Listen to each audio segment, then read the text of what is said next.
To use light mode or theme for sound notification in Samsung Galaxy S23 Ultra, swipe down the top of the screen and then tap setting icon. Scroll down the screen to find accessibility.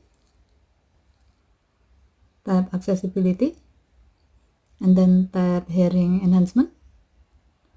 Tap sound notification and then tap open sound notification. Next, tap setting icon at the top right. Under display section, tap theme and then select light to apply it for the sound notification. Now when you use sound notification, it will always be displayed in light mode, where it will use dark font text on light background. Okay, thank you for watching. Have a nice day.